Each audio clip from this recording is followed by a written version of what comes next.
Chaucer starts the prologue with the description of the season changing. Spring arrives and it's the time where people have the need to go on a pilgrimage. A pilgrimage is a spiritual journey undertaken by a person, and it also serves as a vacation from work.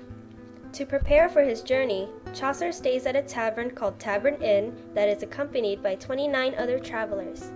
The next day, he and the others venture off to Canterbury. As they all travel together, Chaucer takes his time to describe some of the pilgrims. The first pilgrim he observes is a knight who's noble, honest, and kind.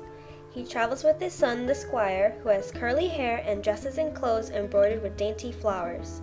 His son's also talented in music, writing, and art. Compared to the knight, the squire is described in terms of his aesthetic attractiveness, whereas the knight is described in terms of his battles and abstract ideals. The squire himself is training to take the same role as his father, but his father defines his role in a term of the ideals of courtly love rather than crusading. Traveling with the father and son is a yeoman, a freeborn servant that wears all green clothes while carrying an enormous bow, feathered arrows, a sword, and a small shield. He is quite well attired for someone like him. Chaucer separates the individual and role. He describes the yeoman's physical appearance, but leaving us with little interference about him as an individual. Next is the prioress, with the behavior of a woman of the royal court even when she is not part of the royal court. She speaks French, but with provincial English accent. She is compassionate towards animals, where she weeps when she sees a mouse caught in a trap and feeds her dogs roasted meat and milk. On her arm is a set of prayer beads, which hangs a gold brooch that features the Latin words for "Love conquers all." She is a very realistically portrayed human being, but she seems to lack as a religious figure. After the prioress is the monk. He is extremely handsome, loves hunting, and keeps many horses. Being a monk does not stop him from engaging in activities like hunting. The fat, bald, and well-dressed monk resembles a prosperous lord. To a greater degree than the squire and the prioress, the monk departs from his prescribed role as defined by Chaucer. He is aware of the rules of his order, but scorns them. Roaming priests with no ties to a monastery, friars were a great object of criticism in Chaucer's time. Always ready to befriend young women or rich men who might need his services, the friar actively administers the sacraments in his town, especially those of marriage and confession. However, Chaucer's worldly friar has taken to accepting bribes. The merchant trades in furs and other cloths, mostly from Flanders. He is part of a powerful and wealthy class in Chaucer's society. He is good at borrowing money, but clever enough to keep anyone from knowing that he is in debt. Following the merchant is the clerk, who is a poor philosophy student. Having spent his money on books and learning rather than on fine clothes, he is threadbare and wan. He speaks little, but when he does, his words are wise and full of moral virtue. The man of law is a successful lawyer commissioned by the king. He upholds justice in matters large and small, and knows every statute of England's law by heart. This particular Franklin is a specialist of food and wine, so much that his table remains laid and ready for food all day. The word Franklin means free man. In Chaucer society, a Franklin was neither a vassal serving a lord, nor a member of the nobility. Listed together, the 5 guildsmen appear as a unit. English guilds were a combination of labor unions and social fraternities. Craftsmen of similar occupations joined together to increase their bargaining power and live communally. All 5 guildsmen are clad in the livery of their brotherhood. The cook works for the guildsmen. Chaucer gives little detail about him, but he does mention a crusty sore on the cook's leg. The physician is a good-looking man who is healthy and is a professional at what he does. People believe he can dictate an illness by using astronomy and humor. He is well up to date with ancient and modern medical authorities, but reads little scripture.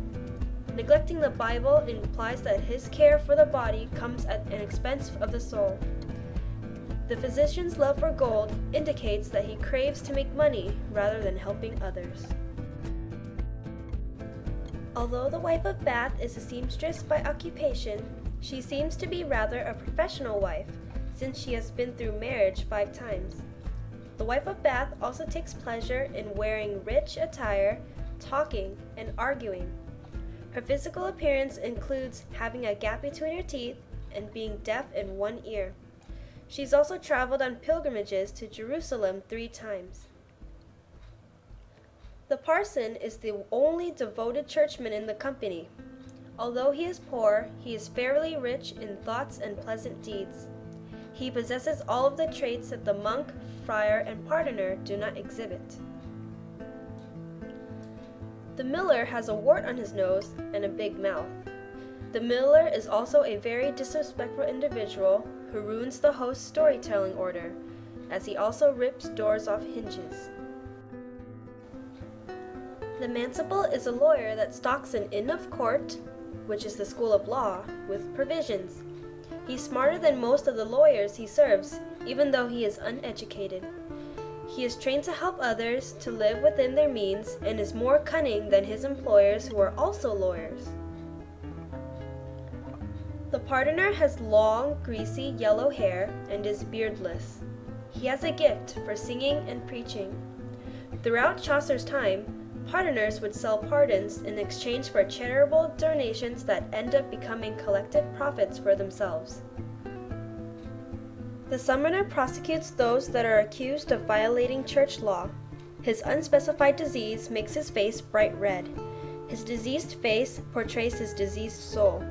When drunk, he utters random Latin phrases that he knows.